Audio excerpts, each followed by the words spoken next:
The crimes, the criminals, why did they do it? Who got hurt? Did they meet justice or commit the perfect crime? You'll find all the clues at Jim Harold's Crime Scene. Welcome to the Crime Scene. I am Jim Harold, and so glad to be with you once again. And thank you so much. You know, the show is growing. We certainly appreciate that, and we're glad that you're enjoying it. Please subscribe if you haven't done so. That helps us enormously because that shows the directories that, hey, we need to feature this show and get it in front of more people. And how you do that is if you're on iTunes or Apple Podcasts, perhaps on your iPhone, your iPad, your iPod, you go in and you search for the podcast and you just hit the subscribe button. And, of course, there are many other apps out there, and we would appreciate it if you would also subscribe in those as well. If you use different apps, Google Play or some of the other ones out there. And, of course, your ratings and reviews are instrumental to get new people listening to the show. And today is going to be a fascinating show. We're going to talk about a very old case, but a very chilling one, the Villisca axe murders. One of our listeners, Wendy, emailed me and said, "Hey, Jim, why don't you do a show on the Villisca axe murders, seeing that we're coming up on the 105th anniversary on June 10th. And I said, aha, I know just the guy to talk to, and he's on the line right now. I'm talking about Troy Taylor.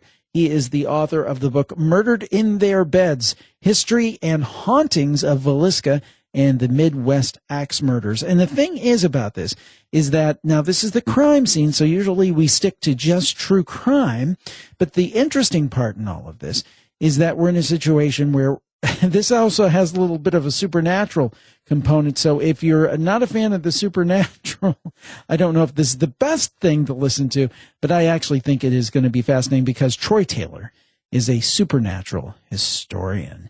And he's been the author of, I don't know exactly how many, it's about 90 books, something like that at this point, on ghosts, hauntings, history, crime, and the unexplained in America. And he's also the founder of the American Hauntings Ghost Tour Company, and we are so glad to have him with us again on the show. Troy, welcome back. Hey, thanks for having me back. Yeah, you picked one of my favorite topics, so it was impossible to turn you down. Excellent. Well, let's talk about not start off with the supernatural side of it, but actually what happened on June 9th, June 10th of 1912, and why it's so indelibly impressed into our collective memory. Well, this is one of those stories I was always kind of interested in it. It made, 10, 15 years ago, it made some lists of unsolved crimes and that kind of thing. And I think that's when I first got interested. And then I guess about a dozen years ago, I visited the house in Iowa for the first time and just became sort of obsessed with it. It's a fascinating story, and really started doing some research. And for the 100th anniversary, I wrote that book.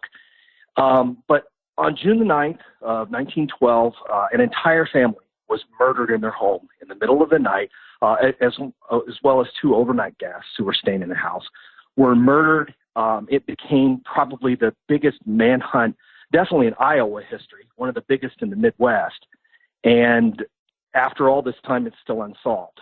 There were several suspects who were brought in, who were grilled, who were questioned. One went to trial twice, but nothing could be stuck on anyone, and it just kind of disappeared. Whoever the killer was just faded into history. But my interest in it wasn't just with Villisca, because I believe that whoever killed the Moore family in Villisca, this wasn't their first murder, and it wasn't their last. Mm-hmm. There were a series of identical murders that took place around the Midwest in railroad towns during the 2 years before and the year after Villisca.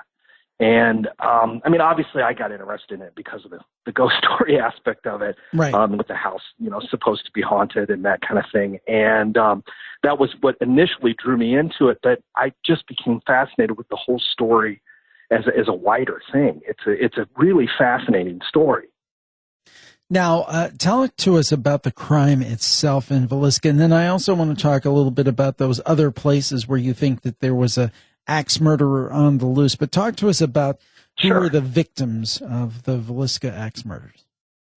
Well, J.B. Moore was probably one of the most well-liked men in the town of Villisca. Today, Villisca is just a few hundred people. It's a very small town, but back in 1912, it was around 5,000 people. It was a fairly good-sized farm community, and J.B. Moore ran an implement company in town. He sold hardware and farm equipment to farmers in the area, and he was really well-liked. He had worked for a number of years for a man named Frank Jones, who had been a state senator, who also owned an implement company. And JB kind of left on good terms, despite what some people have claimed, left on good terms and started his own company. They were competitors, but friendly competitors. It was still a pretty small town. His wife, Sarah, was a Sunday school teacher, housewife, also well-liked, did a lot of volunteer work in the community. So these people really didn't have any enemies. They had 3 children who were, living with them in the house, obviously pretty small children. Herman, Paul, Boyd, and Catherine, 4 children. And then they had 2 overnight guests, Ina and Lita Stillinger, who were a couple of friends of the children who were spending the night with them on June 9th. That evening, they had gone to a Sunday school program at church, and it had lasted into the evening. They all came home. Everybody was in a good mood, was happy, went to bed. Everybody went to sleep. The Moores, Sarah and JB, were in their bedroom at the top of the stairs. There was another children's bedroom where all of the other Moore children were sleeping, and then Ina and Lita were staying downstairs in a downstairs bedroom. Well, at some point during the middle of the night, a man came into the house. The doors weren't locked. It's a small town. Nobody locked their doors. He came into the house. It's believed he went upstairs first, killed JB with the flat end of an axe, then killed Sarah, went into the bedroom, killed all 4 children, and then went downstairs and killed the 2 Stillinger girls. Now, at some point during or in the middle of or after the murders, he covered all of the windows in the house. He closed any curtains that had curtains on it, anything that didn't have a curtain. He found some piece of clothing or a coat, hung it up over the windows, and shut out all the light. He also had carried with him through the house a small, like a kerosene lamp, but had taken the glass chimney off of it and turned it down as low as he could so that he could take it through the house and be able to see in a very dim light without, probably, this is a theory, but probably without awakening anyone. Killed everyone with the flat end of the axe without awakening anyone else in the house, and then had gone downstairs, had washed up, taken some food out of the refrigerator, which had been left on the table and was found the next morning by JB's brother, and had locked the doors when he left the house and disappeared. Most likely, and Villisca still is and was then a very busy railroad town. The trains come through all the time. And my guess is he probably hopped on a train, and that was the last time anyone ever saw him. Now, early the next morning, the next-door neighbor noticed that the Moore's chickens hadn't been fed, the cow hadn't been milked, and nobody was stirring at the house. And, this was, they lived in town, but on the edge of town, so they were still kind of a farm family. And this was odd because everyone was usually up at, 5 a.m. to get ready for the day. And the neighbor noticed that, nobody was stirring, so she had called JB's brother, and he came down to the house and had gone inside, taken one look, came back out and said, call the police, everybody in there's dead. And that was really the start of the story from there. I mean, this investigation was done, by at least starting out, the town constable, who was, salt of the earth kind of guy. This is not normally the kind of crimes that he would investigate. I mean, normally it would be, who stole some chickens or who got drunk down at the tavern on Saturday night. It wasn't, multiple murders in a house. And people, when they heard about this, flocked to the Moore house. People went inside, moved things around, took photographs, picked things up, took souvenirs. Even after the police and the coroners and the doctors came, they did the best they could, this wasn't, there was no CSI back then. I mean, nobody was even taking fingerprints then, not in Iowa, not in the middle of nowhere in Iowa. And I'm not sure that it could have been solved even if they'd have had, a crack, crime scene unit who could have come in to look things over. I'm not even sure that would have helped. This was just one of those murders that happened because whoever the killer was had no connection to these people. Now, there were lots of theories as to who did it. You know, everybody blamed Frank Jones, who was, you know, JB's old boss, or they blamed, you know, a variety of people, some connected to the other murders that took place that were identical. A man named William Mansfield was actually, there was a murder that happened after Villisca, and he was named as a suspect, even though he was cleared by the police. But a private investigator who was brought in 2 years after the fact investigated Villisca, drug up this old crime, found William Mansfield, tried to paint him as a villain, and eventually it was cleared. Eventually William Mansfield sued this private detective for, you know, defamation and all kinds of things. And it was a mess. I mean, this whole thing was a mess, and it drug out for a couple of years. It became political. It became, you know, people lost their jobs over it. Prosecutors lost their jobs over it. They drug in this kind of crazy preacher who had been in town that night, and they had brought him in, Hugh Kelly, and he was very odd. I mean, he's a very odd guy. So it's not surprising that he became a suspect. But again, he was cleared. There was nothing to connect him to the crime other than some odd things that he had said. He had some blood on his clothing. And I think there's a theory in there, too, as to what he may have known about the murders that he witnessed because he was a window peeper. That was one of the things that he later was arrested for, was, you know, looking in people's windows. And he was in Villisca that night. I've always believed that he probably saw something and may even have gone into the house. It may have been him who locked the doors even. We don't know. But he did know some things about the murders he probably shouldn't have known. But this was a guy who stood about 5'2" and didn't weigh much, and probably couldn't have overpowered J.B. Moore or probably even some of the kids. I don't know. He was a kind of a spindly little man. But the case just got mired into this huge mess of, you know, politics and suspicion and accusations, and eventually it just stopped. You know, people stopped looking, and it went unsolved, and it remains solved, you know, more than a century later. Now, why was there this, you mentioned that some people may have associated it with these other murders, but why wasn't there a better effort or a better ability to connect the dots? It would occur to me, you know, 105 years ago, we're dealing with municipalities that are very isolated. The communication between different law enforcement departments is not there that we have today. Obviously, the forensics aren't there that we had today. I'm guessing those are some of the reasons, but why do you think that people didn't put the pieces together fully and say, hey, this Villisca thing is not just Villisca, but there's more to it? Well, I think that the main reason is just what you mentioned. There was no communication between any of the law enforcement agencies back at that time. I mean, there wasn't even communication between people on opposite sides of the state, let alone in multiple states. And we're talking about a series of murders that mostly occurred in smaller towns like Monmouth, Illinois, Colorado Springs, Colorado, Ellsworth, Kansas. I mean, these were small towns, all of them on the railroad. All of them, you know, connected that way by railroad, but that's about the only connection they had. They were in different states. The newspapers would carry the stories, but, you know, I mean, you know, when I say, oh, I, you know, link these up, sure I did. I'm doing some armchair quarterbacking here. You know, 100 years after the fact, I'm going back through old newspapers looking for stories that matched, the murders that matched. You know, and I found a lot of axe murders, a lot of axe murders. Apparently, axes were a very popular murder weapon in the late 1800s and early 1900s, I guess because everyone had one. But that was one of the things that these murders all had in common, was that all of them were carried out with axes that were found there at the property. The killer didn't bring them with him. This wasn't, you know, people weren't spotting a guy walking around carrying a bloody axe. He would pick up the axe when he got there.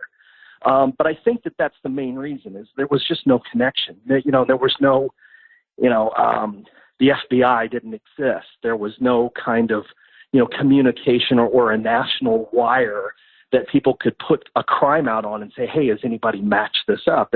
There just wasn't anything like that back then. So I think all of this sort of flew under the radar until, you know, people like me who are, you know, armchair researchers get into this stuff and go, oh, well, wait a minute, look, every one of these murders was committed with the flat side of the axe. The killer hung something over the windows when he was finished. He pulled all of the sheets up to hide the bodies.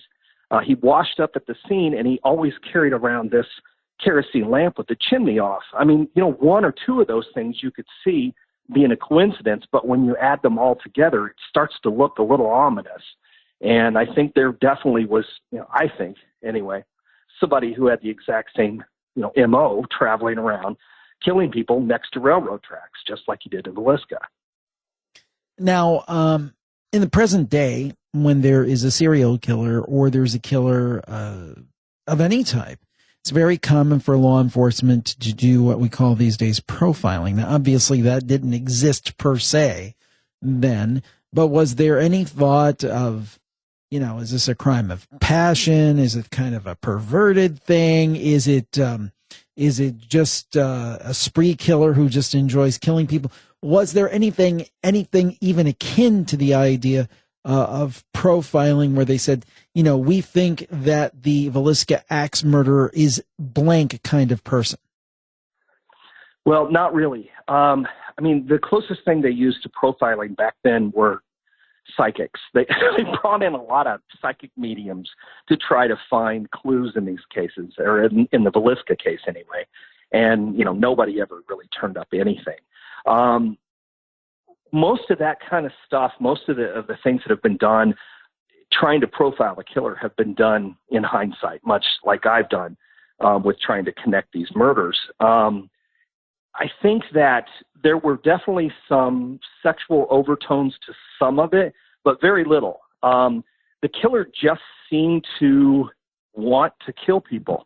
I mean, in Villisca, they connected it to some personal motives. And that's where I think things really got bogged down. When this private investigator was brought in to this case, this guy was, his name was James Wilkerson, and he worked for the Burns Detective Agency. And for whatever reason, he had a real grudge against Frank Jones, the state senator who was, I would say, probably one of Villisca's leading citizens ever, really. His house is still there in town. You can see it. It's a beautiful mansion. In a mansion in a little farm community, he definitely had all of the power in the community. And for whatever reason, Wilkerson had this grudge against Jones. And I don't know what caused it. No, I don't think anyone does. But I think that's what got the case so bogged down. There were all kinds of theories, and there are still theories that float around Villisca 100 years later, that, J.B. Moore was having an affair with Jones's wife, who was married, and so he hired, William Mansfield, of all people, to come in and murder this family. And there was just some really crazy stuff that was drug up. And I think that that's what caused this case to really burn and get bogged down. And there really weren't nobody was theorizing about the type of killer that it was. This was, I think that thing, even in 1912, was being done in maybe some of the big cities where people were giving, reasons for a lot of murders. But in Southwest Iowa in 1912, there just wasn't anything like that. It had to be, in the minds of the law enforcement people at the time, this had to have been something personal. And I don't think it was. I think that this was just a case of a really sick individual who, saw an easy target for whatever reason. He would come to these houses near the railroad tracks and murder these people. And I think that's exactly what happened in Villisca. It became so famous because the case drug out for so long. In the other cases I've tried to connect to this, it happened, they were never solved, it was over, people moved on. But for whatever reason with Villisca, they haven't. I think it's just because it became such a big case, and there's just been nothing ever like it in the history of Iowa before. And we talked about the history of the case a little bit. And now we're going to talk about the supernatural aspects that some people think that it has. Troy, tell us about the supernatural side of Villisca. Well, I had gotten interested in this story because of the ghost stories that were connected to the house. That was the reason that I went to visit the first time, and got to know the owners, the people who own the house currently still, and heard their stories and some of the things that had happened. And, the house had been empty after the murders, was empty for a while. And then it started being used as a rental house. And nobody really talked about much of anything as far as, ghostly things going on in the house until the mid-'90s, when it was purchased from the bank. They were talking about tearing it down. And a couple in town who owned a museum decided that they wanted to try and fix the house up and preserve the history of it. So Darwin and Martha Lynn bought the house and started doing some renovations. They wanted to make it look as though it did in 1912. And as they started, tearing out the bathrooms that had been added and some of the, the bad, construction and renovations that have been done over the years, odd things started to happen. I find that that's often common when I talk to people about their ghost stories or their houses being haunted. They'll say, nothing really out of the ordinary was going on. So we started remodeling, and it's almost like it sort of stirred things up. The energy, if nothing else, the energy in the house got changed. And maybe that's what's caused some of the odd things that have happened. Well, in this particular case, people started to talk about, hearing footsteps and strange noises and whispers and things moving around and seeing, an apparition here or there. And, when the Lynns opened it up, and they opened it up as a history site, people began wanting to come and spend the night, because when they were coming during the daytime, odd things were starting to happen. And so they were kind of like, gee, do you think we could spend the night here? And that was something that Darwin and Martha never really thought about at the time. And then they started letting people come. And it caught on because word spread that people who were spending the night there were having very strange experiences in the house. Doors were opening and closing. Things were moving around. They had radio stations that came, television news crews would come. Some of them would come and leave and refuse to ever come back because they were being so frightened by stuff that happened. So, of course, this got my interest. I've been involved in ghost stuff for like 25 years now. And so I went out to Villisca to experience it for myself with some friends who lived in Iowa, and met up with them there. And we were there one evening. This was in maybe 2005, 3, 4, or 5. And we were there one night. They had all kinds of equipment. I'm a history guy. I mean, that's my thing. I like to go to places, and if something happens, then I get to write about my experience. I'm not a big gadget guy, but they had all kinds of gadgets and cameras and things set up. And there was a woman there who I still remain friends with after all this time. And she had been there before, and she believed that one of the ghosts in the house was one of the children that had been murdered in the children's bedroom. And so she was talking to him, trying to get him to open a closet door. And I thought, this woman's nuts, but hey, I'm up for anything. So I sat in there and while she talked to the ghost, and I'm not kidding you about this, Jim. I mean, I sat and watched. This door would open and close on command. Huh. No kidding. And so I said, come on, there's got to be a breeze. There's got to be something. Right. So we closed every window in the house, closed every door. They left their video camera sitting there looking at the closet door. We went outside. No one was in the house. We just sat there and waited, and nothing happened. I mean, the door never moved. So we came back in. We closed the doors behind us. We went back upstairs. She starts talking to the ghost again, and the door starts opening and closing on command again. It wouldn't happen while no one was in the house, only when she was there talking to it. So I thought, maybe there is something to this. So I've probably been there a dozen times since then, and sometimes I've gone and nothing has happened. There have been other times I've been there. Once I swear I heard footsteps follow me up the stairs. I mean, to the point where I was sure someone was coming up, and I turned around to talk to them. No one on the stairs, no one else in the house. I've seen people bring toys and leave them at the house for the kids. I've seen a ball roll across the floor and then change direction and roll back again. Not on a divot in the floor, but actually change direction, turn around, and roll back. Oh, man. Which I don't think is normally possible. Right. That's No. not something that physics usually allows. So, I mean, I do think there's something to it. I mean, places like this where these terrible, horrific events happen, I think they leave an impression behind in those places, and they repeat themselves. I mean, they play again like an old movie or a recording or something. Do I know or think there are, actual entities in the house? I don't know. But I do think there's definitely some sort of haunting connected to the house. And I think it got stirred up by the renovations that were done in the mid-'90s. And I think it continues to be stirred up by people like me who have come to visit the house and, are there hoping for something eerie to happen. And usually you're not disappointed. I always think of it as one of the most haunted places that I've ever visited. I've been to a lot over the years, and I think there's something to it. This stuff with these crime scenes and murder scenes, you really do find a lot of ghost stories connected to crimes. And that's something that I've found a lot over the years, and I think that Villisca is definitely one of them. One of my favorite ghost stories, quote ghost stories, associated with a murder scene was one told to me by Lloyd Auerbach, who I respect immensely.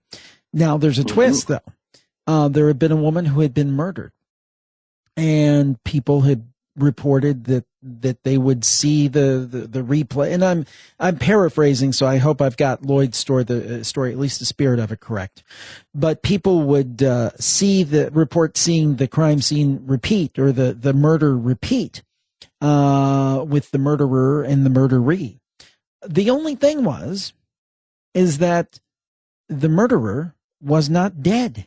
He was on death row, but he was alive.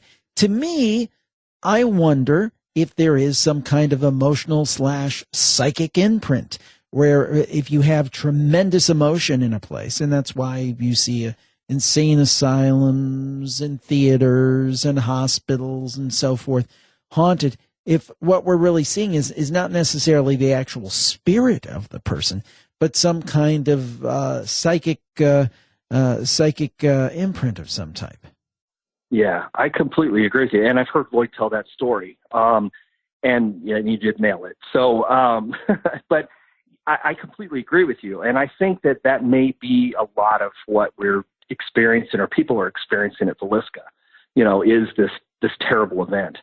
Battlefields are another common place where you find that kind of thing. And I tell people, listen, that may be a haunting, but it's not a ghost, not in the definition that we think of as a ghost. It's really just a recording. It's a residual energy that's just sort of stayed behind, and people experience it. And I think there may be a scientific reason for it too. It could be temperature or time or atmosphere or the phase of the moon. Who knows? We don't know. We don't know yet what it is, but I think there's probably an explanation for it. I often tell people that I don't know that there are ghosts there, but there's definitely a haunting. So, I think that's the same kind of thing. Well, the other thing I would ask you, and this is more on the true crime aspect, I'm interested in your perspective on this, and sometimes I even find myself thinking this about me. Why are we fascinated by true crime? You would think we would be want to turn away. We would want to not look at that side of human nature and want to avoid, but yet we seem inexorably drawn to it. That's why shows like Dateline are so popular. We always, my wife and I have a joke with Keith Morrison, the great correspondent on there. It's like the Saturday Night Live thing, and he's like, and Mrs. Johnson was expected home, but she didn't show up. She didn't show up. Right. There was something wrong. But why do we love that stuff? Why are we so fascinated by the worst in mankind? I think it's the same reason we watch horror movies. We're fascinated with things that terrify us, and I think that's a way of facing our fears, is by watching it and dissecting it and reading about it. And I also think that there's also that sort of fear that, unlike a lot of things with, say, the paranormal. Most people don't experience that in their lives. They might have somebody who had an uncle or a brother who had a weird experience one time, but most people don't experience that. But crime can happen to anyone at any time. You never know when it's coming. And so I think that we watch these shows and we read these books and that kind of thing because it's a way of facing a fear that we all have, is that we could be next. You're talking in this Villisca case, one in a million chance this could have happened to these people. You know, it's 1912. It's not, you know, we don't think of it as I live in a, you know, crime-ridden neighborhood in a big city. This is a farm in the middle of nowhere in a little town in Iowa. What are the chances that an entire family would be slaughtered in their home? You know, I mean, it's astronomical odds against this happening in 1912, but it happened. And I think that people, you know, they read about that historically, or they read about crimes that happened recently. I mean, there's people are fascinated with the Manson murders, or, you know, John Wayne Gacy, or, you know, these things that from recent times, because it's a fear we all have because we could be next. And I think that people are fascinated with it as sort of a way to, I don't know, fend off the chance that it could happen to them. And maybe if we're better educated, we're better prepared. I don't know. But I think that, you know, it really boils down to we're scared, so we're fascinated by it. Well, we've been fascinated by this discussion. Our guest has been Troy Taylor. Troy, where can people find this book, Murdered in Their Beds, Dead Men Do Tell Tales, and all of the other work you've done in Forteana and all the many, many books you've done? If you just go to my website, AmericanHauntings.net, everything is there, from tours to events to books, you name it. So one stop. We enjoyed speaking with Troy. He's always a great guest. We thank him very much. And thanks so much for joining us today on The Crime Scene. I really appreciate it. And please, as I said earlier, if you're not subscribed, get subscribed. If you're on iTunes or Apple Podcasts, perhaps on your iPhone or your iPad, please go to the directory, search for our podcast, hit subscribe. That gets us up on the charts. Also, your ratings and reviews are much appreciated. And if you're not an Apple person, please subscribe or favorite or follow or whatever phrase they use on the podcast app of your choice. I thank you so much. And as we always say, be careful out there. We'll talk to you next time. Bye-bye.